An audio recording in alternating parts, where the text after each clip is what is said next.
Hey, Alex, welcome to the Born or Made podcast. Matt, it's nice to meet you, and thanks for having me on. Yeah, I'm really excited about this one today. So, where am I talking to you from today? Where are you at? This is just my office in Chicago.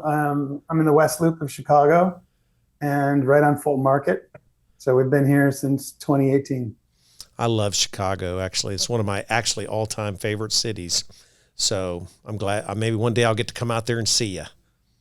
But not from about November to January or February. Yeah, I'd say not from about, well, for me, it'd be about November to April. But yes, I understand. So you're a Chicago boy now, but where did you start at? Where were you born? I was born here.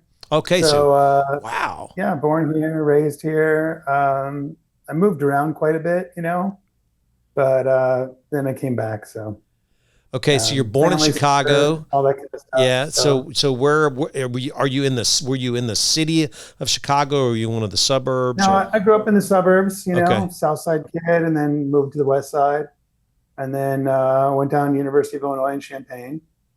Okay. Later, I've been all over the place, but went to Boulder, Colorado for school, and then out of the country for med school, and then back for my residency in Georgia.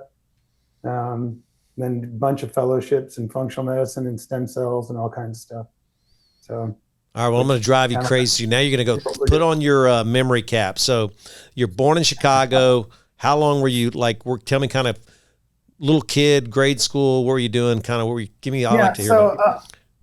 I'll give you a little recap, just because I think a lot of what I did led to where I'm at now. Okay, perfect. And, I'm not a huge one on all the backstories and everybody, but, I'll give you a little bit. So I was always a tinkerer. I love building things, usually all in my head, especially in grade school and even in high school. So, I thought that maybe what I wanted to do would be an engineer. Just because that's just kind of like up my alley, just what I was always doing. Even as a little kid, I was always making go-karts with whatever I could find. Oh yeah, that's fun. Yeah, I remember those. Old lawn mowers, snow blowers, and find a friend that had a welder and made some really sketchy go-karts. Well, when you're welding, I'm already like, dang, you were welding as a kid. That's impressive. But they were fun. We always had a lot of really fun projects. Then when I went to University of Illinois, I was more focused in biological sciences. So physical anthropology, and I ended up going down to Panama to study Ciguinus oedipus joffrei, which is the tamarin monkey. Okay. And we're deep in the rainforest. And in the 80s, that was a little sketch because there was, some sketchy things going on in Panama down there. But, there's some movies made about that. So yes. Yeah. I was going to stay down there and actually do another semester and actually go with a scientist. His name was Phil DeVries, who actually was going to go into the Darien Gap. So people that don't know about the Darien Gap, it's in Panama, but it's south of Panama. Yep. Right before Colombia. Ooh. And it gets really narrow there. And that's where a lot of the gorillas are, and not primate gorillas, but Yeah, I mean, there's a gap, right? So the drugs and all that's got to go through there. Drugs and everything goes through there, but it's also a really, really diverse part of the rainforest. And what Philip DeVries ended up doing is he found the first symbiotic relationship between two insects. And really, it was kind of groundbreaking, between these ants and these butterflies. Which could have been published for me, but my parents were too worried about me dying. So, and the only way I could communicate with them in the middle of the rainforest is really interesting. So I had to take this CB, and I would climb to the highest hill I could get to, so that I could see in the far distance where the Panama Canal was. You had line of sight. And then I would try to radio one of the cruise ships. And then the person on the cruise ship would connect me to the Panamanian operator. The Panamanian operator would then call the U.S. operator, who would then collect to my mom and my dad. No way. So and this is in the 80s? Listening to the conversation, right? And they're like, This is and I only did it like twice, right? Because it's crazy expensive. And I'm sitting on top of this hill trying to talk to my parents back then. And I'm like, I have this great opportunity. I'm going to go in the Darien Gap and da da da da. And they're like, you are not doing any of that. You're going to die. And I'm like, but I could get published. And they're like, it's not good if you're dead. So I didn't do that. But it was a great experience. I did it through a school called the School for Field Studies, which is huge now. And any undergraduate that really wants a really good idea of what it's like to do field work and get credit for it, I highly recommend the School for Field Studies. It's a fantastic organization. And so, that kind of got my foot into primates, and knowing about primates and then doing medical maintenance engineering, which I do now. It really is it's a great base, right? Because we're so alike, these basic primates, whether they're old world monkeys, new world monkeys, apes, a lot of their behaviors and our behaviors are really similar, right? And then getting to look at, like, they're all varied diets and stuff like that, and what they're eating, and how they eat it, and how they forage, and what their timing patterns are like when they eat. It all goes back to like how we should really be eating, really. So it's really interesting, and we can get into that more, but that's a lot of my base. And then I was also doing a lot of ecology and a lot of biological sciences. Mm-hmm. And then and I didn't do anything with that stuff. Because then what I did is I ended up going home to Chicago, and I ended up creating a business just doing general contracting. And I did that for about 8 years or so, and built it up slowly I always knew how to build things just from like summers and stuff. And somebody asked me if I'd do a bathroom for them. And then somebody asked me if I could do a kitchen for them. And then I hired a friend of mine, and I hired another friend of mine. And the next thing I knew, I had a general contracting company. And So 8 years later, you're from a rainforest to a general contractor? and so I didn't even know how it all got started. And then, like, all of a sudden I'm sitting there and talking to my dad about it. And I was doing more and more jobs, and there was getting bigger and bigger jobs. And so then I couldn't really handle everything on my own. I had to have some contractors, and, getting all these architects, and, the guys that work for me were getting, more employees. And so it was more running a business.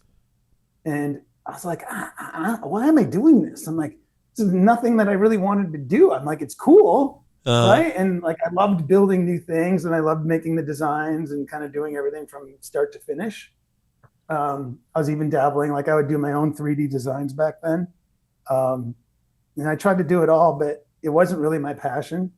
And so right near the end there is when I started learning yoga. So I went through this really intense 9-month teacher training. And it was a really amazing teacher training that I really wish more teachers could get nowadays. Just as a life skill, you mean? Yeah, and it just gives you such great information, and it goes really in depth into really what yoga is.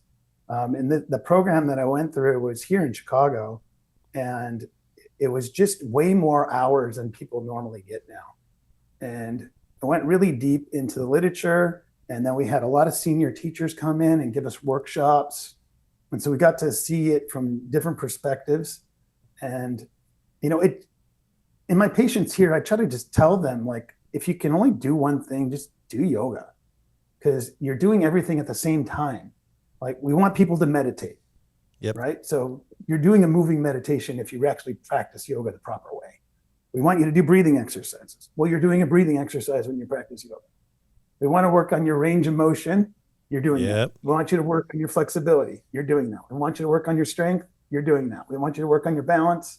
You're doing that. We want you to work on your stress. You're doing that. We want you to create intention for your day. And, you're doing that before you get on your mat. Right? Why am I on this mat? What do I want to do today? How do I want to accomplish it? Right? We want you to learn how to completely relax. You do that at the end in corpse pose. Yep. So if you have a practice like that, and you can do anything, you can make anything yoga.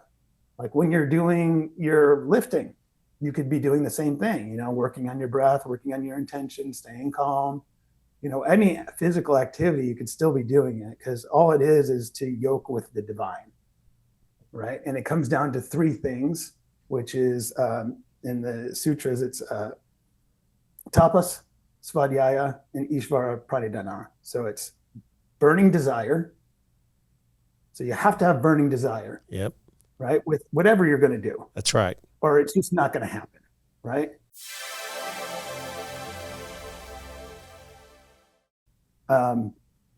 The second one is basically you have to study spiritual books.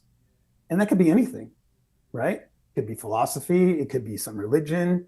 You know, it could be somebody's podcast. I mean, whatever it is, you just want to study these spiritual books so that you can figure out which way you want to go. And the last one is really a difficult way to define it. And it's, sometimes people talk about it like it's a surrender to the divine, but I don't think it's really that. What it is like, okay, if I really am quiet and I listen to that really quiet voice inside me, what is it telling me to do that would make my life better, that would make my life able to help others, right? And at the end of my life would really say like, okay, I did it right. That's a really hard voice to listen to, because, you know, ego's a bad way to describe it, but like we have these patterns of behavior, and then, you know, we have this like, I want this and I want that, and I like the way this tastes, or, you know, I'm going to do this, or there's a way I've been doing things. And usually these patterns that we've accumulated all these years are really not that great for us, but we have the answers if we just listen. But then we have to have the courage to act on those things. And that's why I think the third part of yoga is the most difficult. So that's a good one for me. So you're saying that, and we all have this, you know, you're asking the voice, what about all the bad voices we hear? You know, the negativity that you and I as humans, oh, I'm not good enough. Oh, I should have done this. I could have been better. I mean, you can't, I mean, it's there. We all know it. We all listen to it. Oh yeah. How am I getting that out by I mean, the other two make sense because they're going to get you to that point. Right. But man, I mean, how do you listen? How do you know you're listening to the right voice? Yeah, that's a really good thing, you know, and, you know, this goes back as far as I know, like, you know, as far back as humans have. Right. We've been alive is the creation. Right? That's right. I actually have this hanging in my office. So this is from Hippocrates or Hippocrates, you know, Hippocrates. Yeah. So Hippocrates, what he was saying is stenochoria, right? So stenochoria in Greek, and it's a really weird word to define. You know, it's these patterns of thought that come into your mind and you don't want them, right? We'll say negativity, right? Negativity. Yeah, and they're usually negativity. Right. They're just not helping you. Right. Right. They're self-judgment, they're judgment about others, they're all these annoying thoughts, right? And they're forced upon you. And what do you mean they're forced? What do you mean forced upon you? What do you mean? Because you're doing it? Because you didn't call them into existence, right? It's not like, okay, here's this problem that I want to work on. And so I'm going to sit here and I'm going to think about this. And as I think about this, what I'm going to do is I'm going to invite all the associations that I've ever made that could help me with this. Mm-hmm. Because when you create associations with problems, you can actually solve them. Okay. Right. And we need to be able to make associations. And that's why we also need to remember things. And we can't just use, you know, the internet to store our information, because if you're going to be able to solve problems in real time, you have to have some memory so that you can make associations. Mm-hmm. But stenochoria are things that just come in and you didn't ask for them. Right. And maybe you've had a trauma in your life or something, or, you know, you made a really bad decision in your past or something, and you keep getting flooded with these thoughts about you're no good, or right, you know, negative thoughts about yourself or whatever they are, but you didn't ask for them. They just came. I thought that I So controlled that because I was having a bad attitude or something. I think to learn how to control that, you actually have to have a good practice, Right. right? It's not something that you just get to do over time unless you've Right. actually focused on it. And that's why I really think, like, in quote unquote spiritual practice, Mm-hmm. it's something that you need, and that you actually need to learn how to do it properly. And there's so many different ways you can do that, right? You can do that from a shamanistic approach. You can do that from a religious approach. You can do that from, sitting meditation. You could do that like from a walking meditation, like Thich Nhat Hanh.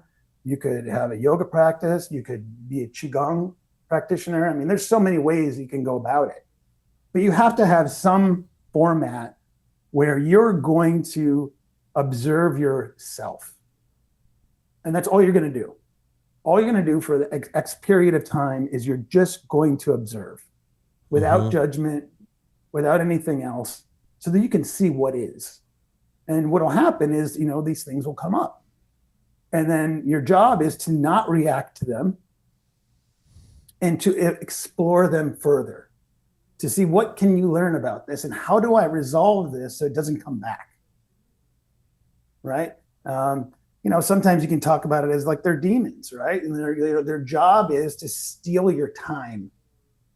That's the way I like to look at it. Because if it's a negative thought pattern and it keeps recurring and there's Mm-hmm. nothing you can really learn from it and it doesn't better you, all it's doing is stealing your precious time, of which is finite. And so we Absolutely. need to learn to remove those, learn the lesson, and move on. And as Hippocrates was saying, is that stenochoria is basically the root of all disease.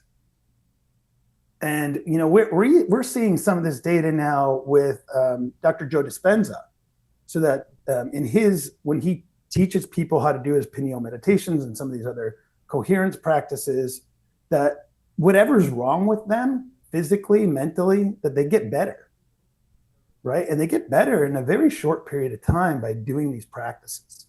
And he's not, the only one. It's just that they're gathering a lot of data there. And I think that it's really, really impressive to do that. And without having a strong practice like that, like, you're just not going to get better.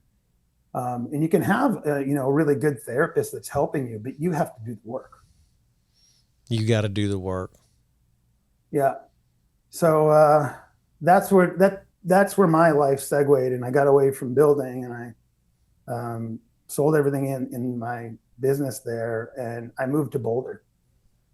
And when I moved to Boulder, I moved into a really kind of a cool house, and it was called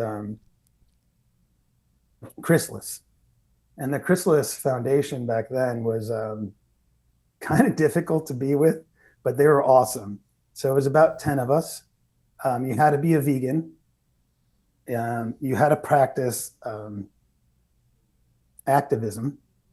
So, but not crazy activism. Like the activists I see today, I don't see them, a lot of them, as being very productive. Mm-hmm.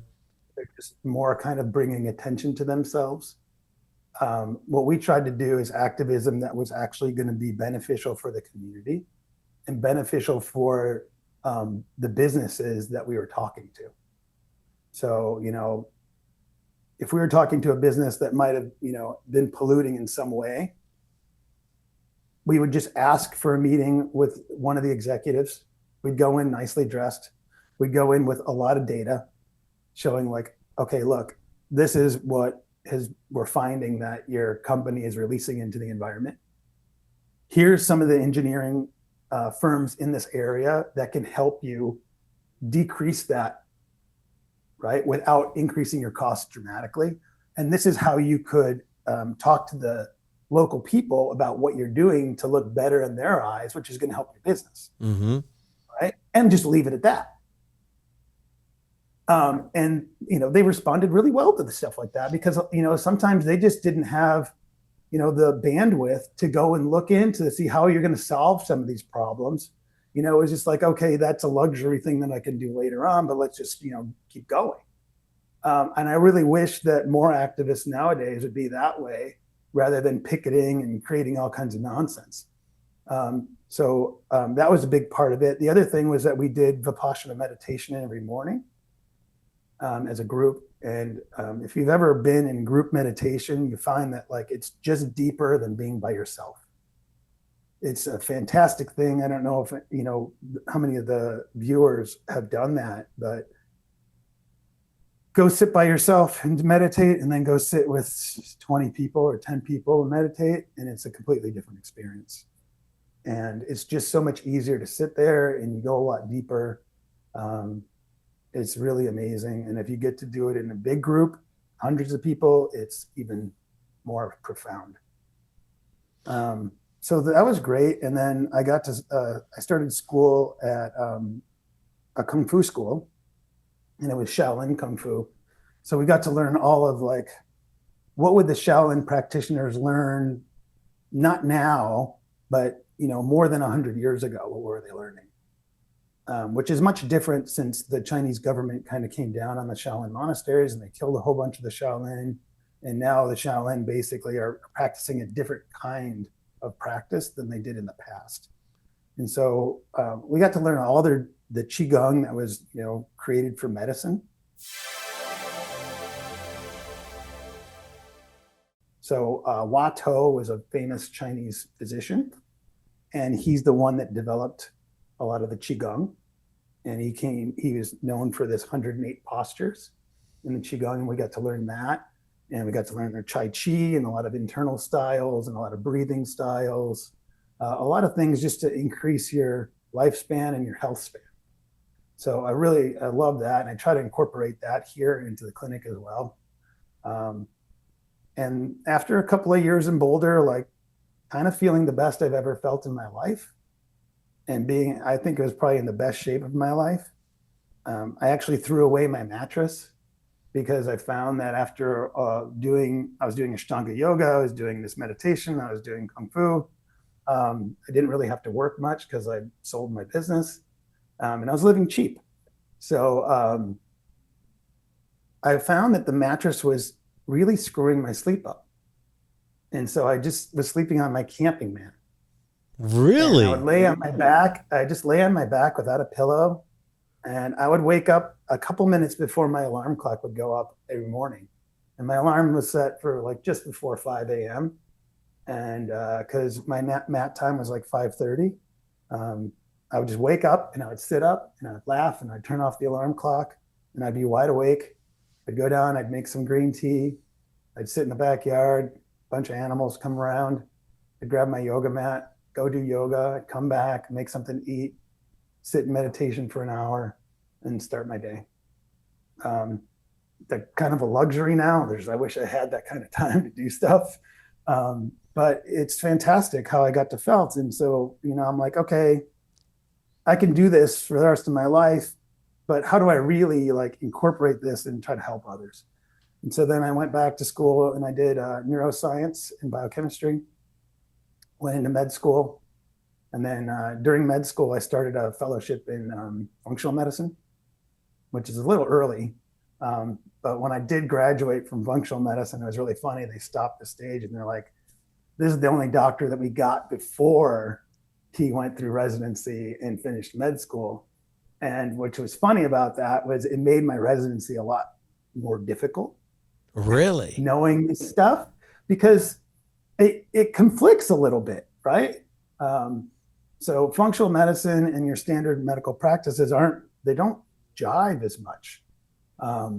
So having some of that information kind of too early made it a little things difficult, but it was still great. And I still loved having all that information. And now I use it on a daily basis. I'm 61 now. And so I'm really getting into all this functional medicine stuff, like big time. And I'm doing I've gotten away from all the crazy workout stuff and I'm doing just functional movements, learning how to get better. I did yoga for a while. I'm wound as, tight as a band, which I know you wouldn't like, but I'm like most people you deal with.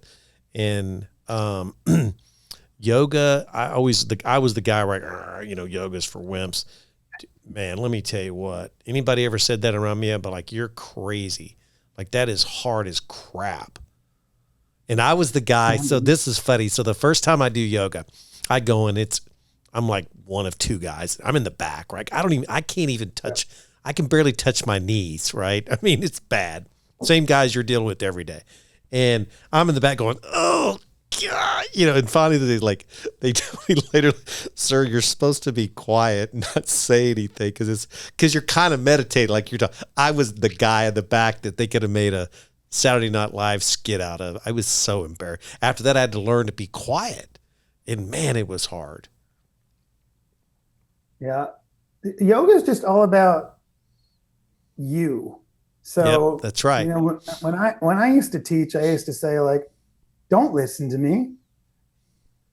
Listen to yourself. Like, if I tell you, like, try to touch the ground, and if you're to go touch the ground and it causes pain, well, then I'm full of shit. Like, that's not good for you, right? I love that. What you should be doing is listening to yourself. Like, here's a suggestion, move in this direction, right? But if you're doing yoga, you're paying attention. Like, oh, I lost my breath, and I was holding my breath trying to do that. Or wow, that hurt here, or whatever it is, right? And so the whole thing about practicing yoga is, how do I modify this so that I'm getting something beneficial out of it, but it's not harming me?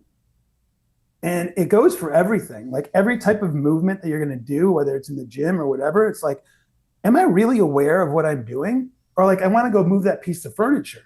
Mm-hmm. Like, if I'm aware of my body mechanics, I should never get hurt. That's right. But if you're not aware of your body mechanics, or if you let your ego get a hold of you and say, like, oh, you should be able to lift that, or you should be able to do that. Like, that's how you're going to set yourself up for damage. So, I think that's the real big thing out of yoga, is learn, like, how do I modify this for myself? And the big thing with yoga is, like, am I connected to the divine? Because, like, if you're connected in some way to, quote unquote, the divine, like, your breath is smooth and easy. The countenance on your face shows that you're serene. Your muscles are, engaged but relaxed.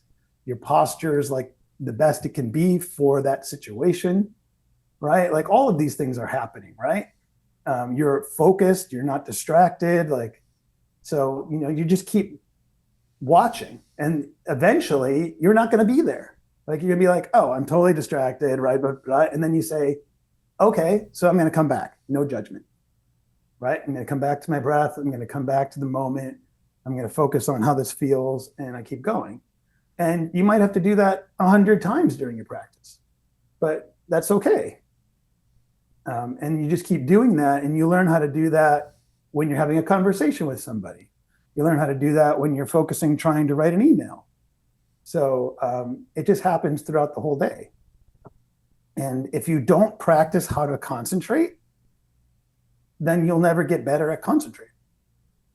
And what's better, and you want to concentrate on the most important things, like, how am I breathing, right? What's my stress level like in this moment? Mm-hmm. What's my tone of my body like in my posture? Because that's probably not good, right? Am I craning my neck out doing something, right? Or am I holding too much tension in my pelvic floor or something, right? Or just in muscles in general, like my shoulders. And if you keep learning how to do these body scans, and you do them really quickly, then you learn how to stay more in this pattern we call coherence. And coherence is a huge thing, because if you're not in coherence, you're stressed. And, we can go down the rabbit hole on coherence, but there's biofeedback therapists. We have a fantastic one. Her name's Dr. Eugenie Pabst, and she teaches you, how to breathe, how to get your heart into coherence. Dr. Joe Dispenza also teaches you how to do that. So, there's lots of avenues to do that. If you end up having a really good practice, you're doing that anyway, right? These types of biofeedback just give you more insight on how to do it.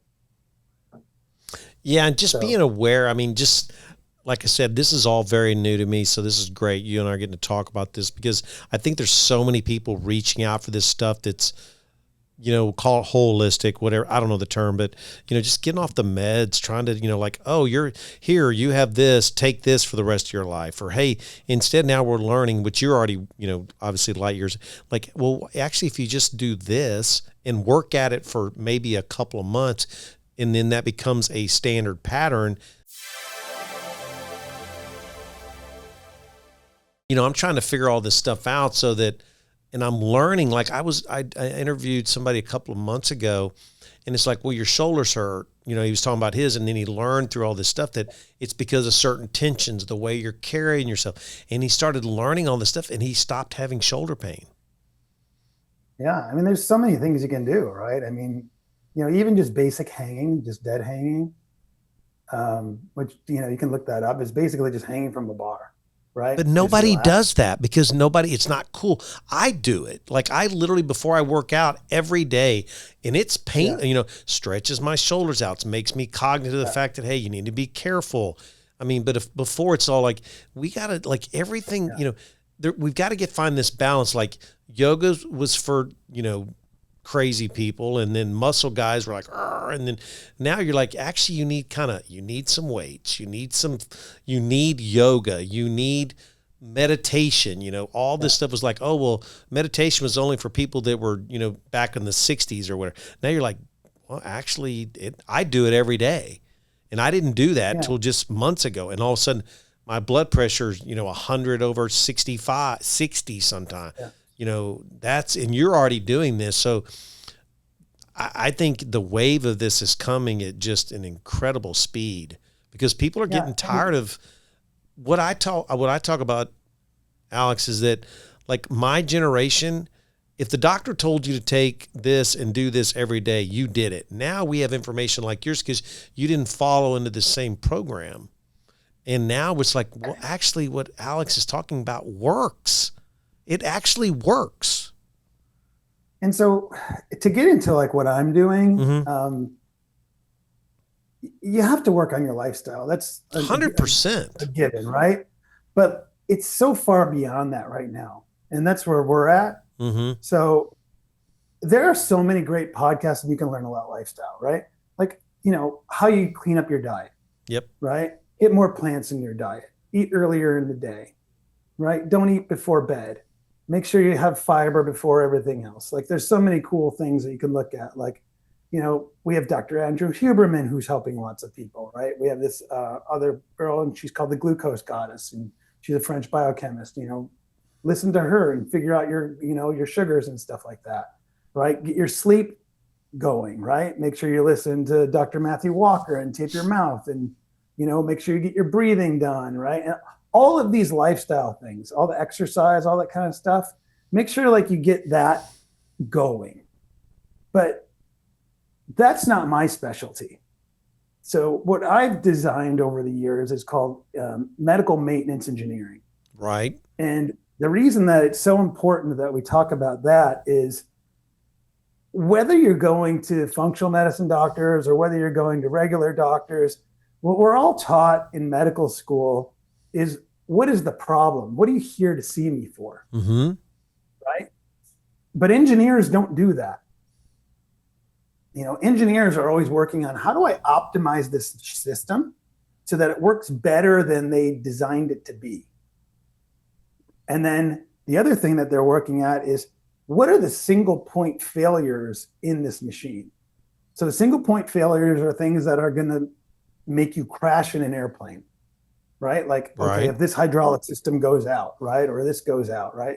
And that's why they design planes to have like, two systems in case one goes out, and, I always talk about the airline industry, not that it's perfect, but they have a really good safety record with something that's very inherently dangerous.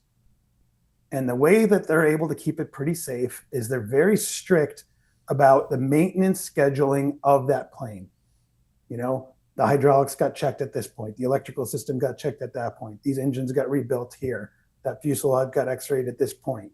That pilot goes through all these checklists. The people in the tower go through this checklist. Like they have all these checks and balances to make sure that that plane is optimal for that takeoff.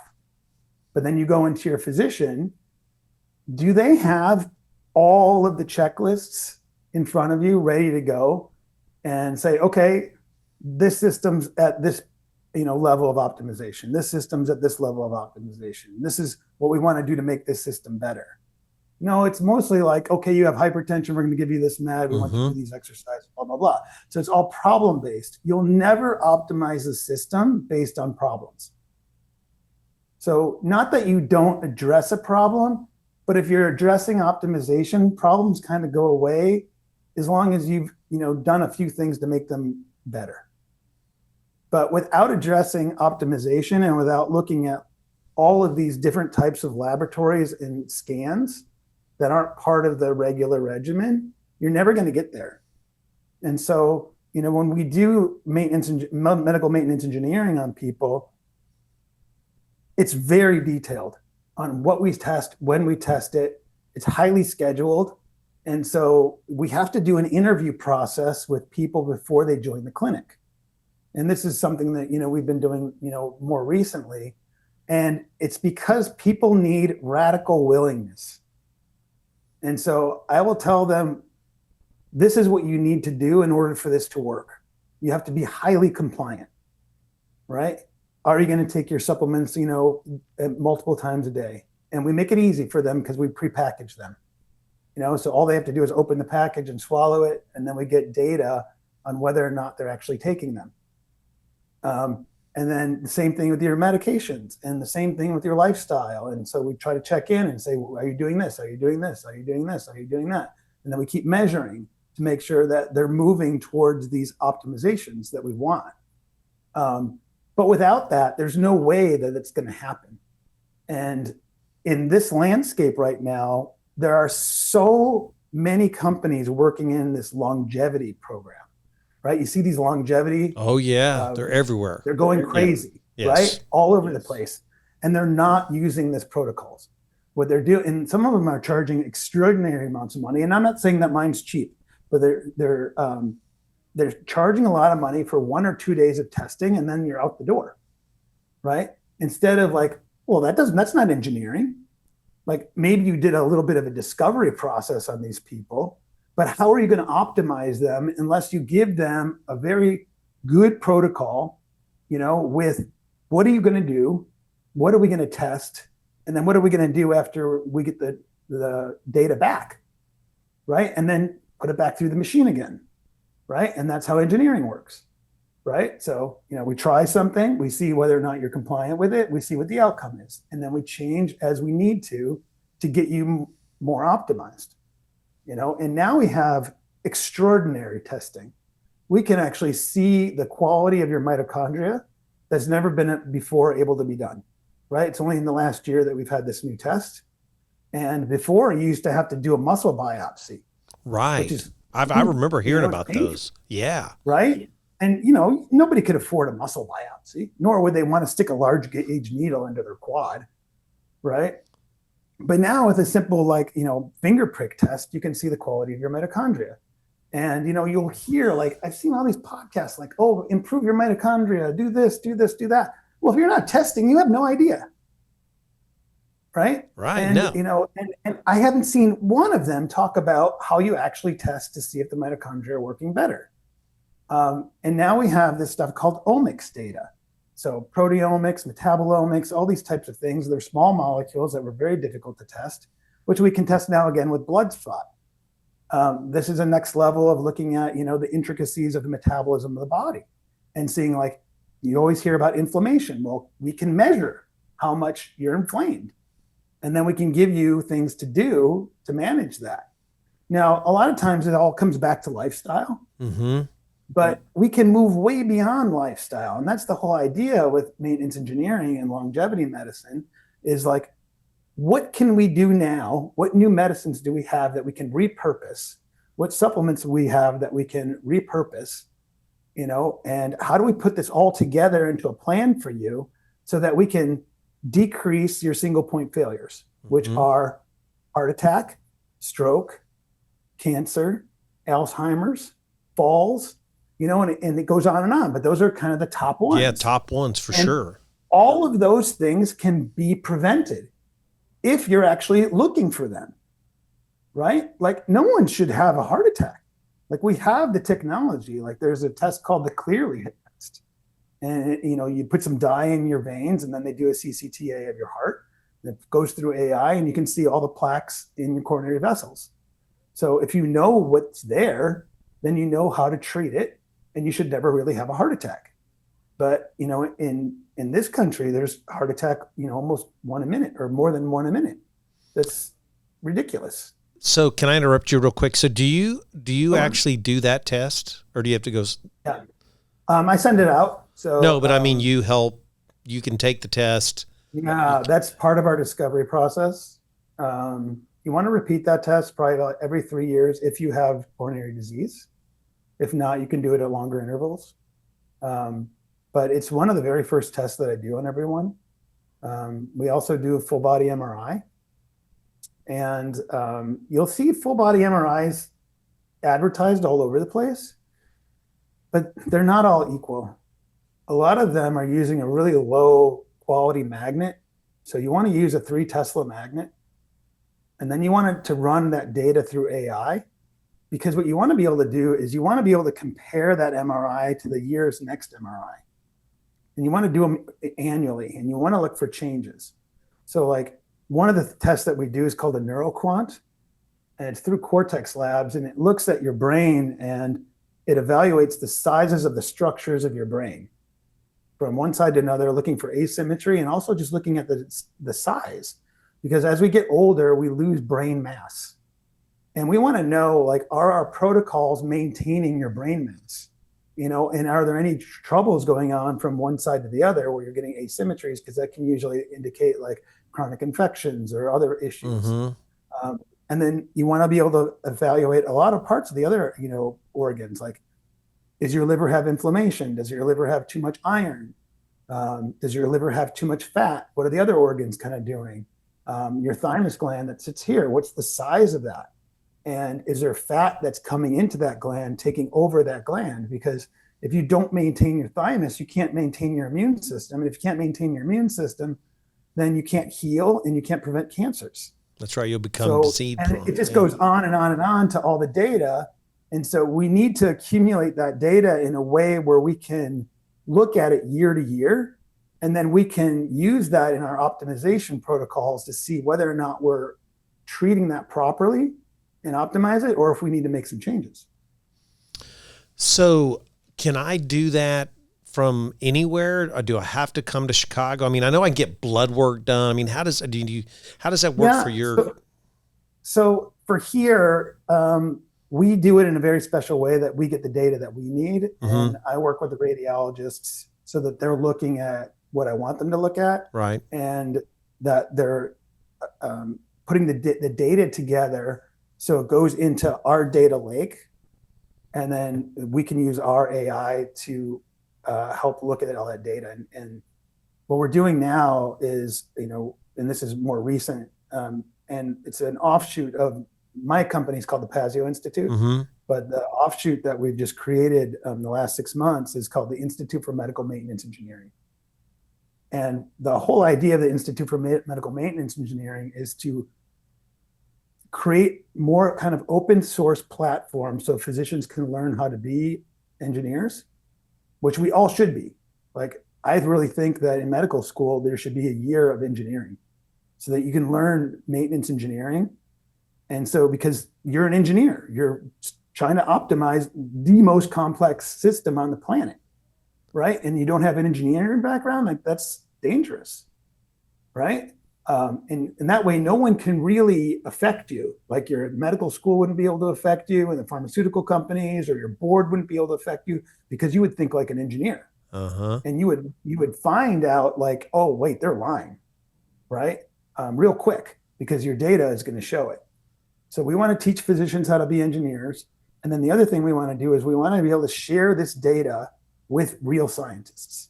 So on our advisory board, we have scientists from all over the country and outside the country, and they're able to look at our data sets. And then the good thing that we have is we have compliance data. So most functional medicine doctors, they don't have compliance data. Like, I'm going to give you this bottle and I'm going to give you that bottle and all these kind of bottles, right? But they don't know whether or not you're actually taking them. But since we prepackage everything for that person and they're giving multiple packs a day and then they have to reorder every month, well, we know what their compliance is over a year of whether or not they reordered and they stayed on it. And we have liaisons that touch base with them. They get text message reminders, they get email reminders. And so we're able to get a lot more data than most people do, because otherwise it's like, well, I prescribed this for that person. I prescribed it for X amount of people, and let's look at their outcome. But how do you know who was compliant or not? So your data is worthless. And you would do it specifically. So my packet would be for Larry Dix and no one else. Yeah. Okay. I would say that like 75% of what I'd put you on is for everybody. Right. But there's still going to be. And the rest of it would be kind of tailored. Right. That's what I mean. So right? whatever I get that, because you're going to be taking vitamin D or whatever, but the other stuff, yeah. But yeah, because we're all the same genus. Right. But we're not the same. Sapien. Right. That's we're right. Not the same exactly, right. But like people think that they're so much more individual than they really are.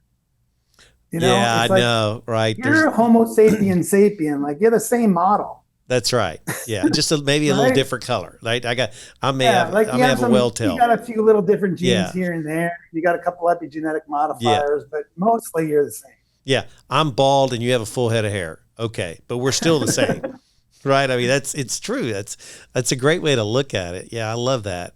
Yeah. So we've ran this thing fast. So number one is, would you come back on again so we can dive into this? My face has been more focused on yours. I look, because mine pops up, and I'm like, this is really a big deal to me. Okay. I'd love to have you back on. We can do it down, but it'll be more the next one. You're not going to get the final question, because now we're going to dive into this kind of, because this is a big deal. Like, I'm very intrigued. I think it's so important, especially for my generation, because we just believe the doctor told us, like I was telling you in the beginning, right? They told us to take this, we just take it the rest of our life. We don't question it. Well, now we're questioning things, and we should be, because we have people like you cutting edge going, hey, actually, this is the way we should be. Like a doctor being an engineer. You're the first doctor I've ever heard say that. And I'm like, well, that kind of makes sense. Like, okay. It's not like you said, oh, you need to go stare at the moon for 6 months. You're going to be a better doctor. No, you're like, oh, you should be an engineer. I'm like, wow, okay. Like, duh. But I've never heard anybody say that. That's amazing to me. It's just logic. So, and this type of medicine, it just really works. But it doesn't work for everyone, because not everyone has that burning desire or the radical willingness. That's right. To do what's necessary to improve their health. Right? We just try to make it as easy as possible, and we lay it out. But you are, because you actually, I'm taking all this stuff, these supplements now. I'm trying to do a lot of this stuff too. And I have to go through, I literally have to pull my phone up, because I'm traveling now, right? And look at each one of these. I have to take the pill. I got like 12 bottles, and it's all probably a lot of the same stuff you would be giving me too, but it's just like, it's such a pain in the rear. But I like that pack thing. I was like, my little radar was like, ding, ding, ding, ding, ding. Because it is, some of it is making it easy. I'm a disciplined person. Most people aren't crazy like me. You need help. The whole thing I don't want patients to do is, I don't want you to get a new hobby, right? Which is distributing your supplements and buying your supplements. Absolutely. Like, why? Like, that's just stealing from the time necessary for you to do other things that are beneficial. That's right. Yeah. Right. Some of my best patients ask no questions. Like these CEO types that come to see me, I'll try to start explaining things and going through stuff, and they'll just cut me off. And they're like, look, I already vetted you out. That's right. Just like I vet out everyone else in my company. Mm-hmm. You're the expert for this. Tell me what to do. Yeah, because that's what everything's about my time. I hate this morning, I'm like, God, literally the whole time this morning, I was in a hotel. I'm like, this is terrible. Like, I hate it. And I'm the guy that, if you tell me to do it and you've told me, I'm the same. You tell me this test, you're my guy. Because guess what? You're in charge of that. I don't know anything about what you're doing. I'm going to trust that you're doing your best job so that I can do my best job. Right. And the other thing is to make sure that, like, whatever you're doing, and this goes back to some data before Dr. Lesser Rankin, but Dr. Lesser Rankin really did a lot of work on this, is the placebo effect versus the nocebo effect. The placebo effect everyone knows about, right? Like, If I think that this is going to help me 50% of the time, it's going to cure me, even from like something That's crazy right. like cancer. Right. But if I think this thing's going to harm me, 90% of the time, something bad's going to happen. Wow, You that's can't crazy. afford negative thoughts. Yep. And so what I'll get with some people is like, all these damn supplements I have to freaking swallow. Right. And I'll just say, give me those. And they're Right. like, wait, you told me they were good for me. And I'm like, well, not anymore. They're not. Yeah, because you're gonna, yeah. Wow. That's Right. cool. Yeah. Oh yeah. I totally get it. I'm like, you gotta, if you don't hold those things in your hand and say, I'm so grateful for these things, because in my life I was able to make enough money so that I can afford these things. And I was so grateful that I found a type of medicine that's really going to work for me.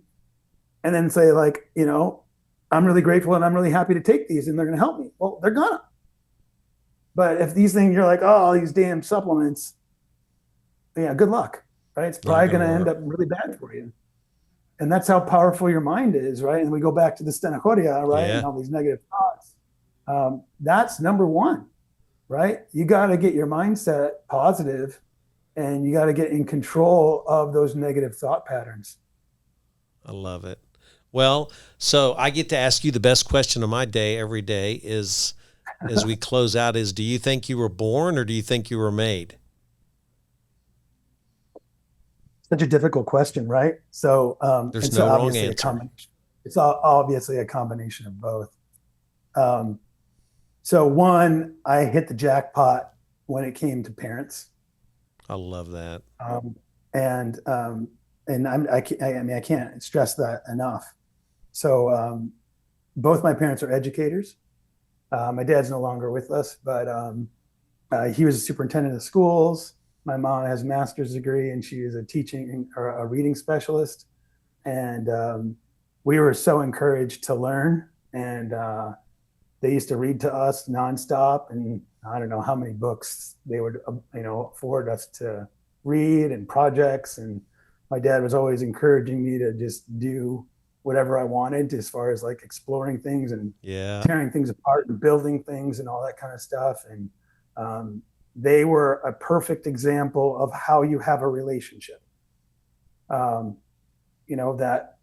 relationship and your life aren't based on happiness, right? Yet your relationship and your life should be based on looking back at your life and saying, like, was it worth it? What did I do? What did I do in my life that was worthwhile? Right? What are you living your life for? Right? What's your purpose? Right? And if you don't have purpose, you're never going to make it. Like, my parents were on a radio show talking about their 50 some years of marriage and what made it work. And what my dad was really talking about was like, if you're in a relationship with somebody because they offer you something, well, one day they're not going to. One day they're going to run into a depression or they're going to get cancer or something else, right? And they're not going to be able to provide you with anything. They're actually going to be a weight around your neck, right? But if you're in that relationship because you're like, you're an amazing person and I want to see how much I can help you become the best person you can be, then it's going to work forever. And so coming from a household like that, where that kind of love was always present, it just made it so much easier to focus on like, what am I going to do in my life? Because I don't have to worry about like all the base level stuff, right? Like, did I get enough love? Does somebody care about me? Was I fed? Was I encouraged to go in the right direction? Was I, given the basic philosophical background? All that was totally met for me. So in that way, I was born, right? And then as far as being made, it's like, yeah, I had to go do all this stuff, right? I had to go get all this schooling. I had to go study yoga. I had to study Shaolin Kung Fu, right? I had to go do a fellowship in functional medicine. And then I had to get my stem cells and I had to worry about peptides. And, now I had to create medical maintenance engineering. So that's all me. But none of that's possible unless you have the foundation. So I wish I had a really good answer for you. So you just had a great answer. That was a great answer. Perfect. Well, thank you so much. And That was enjoyable. So we're going to do this again, okay? You're not going to get stuck with the born or made question. So at the end, but we're going to do this again very soon. Fantastic. It's wonderful to be on here, and it's wonderful to spread the message. Look forward to seeing you again. You too. All right, bye-bye.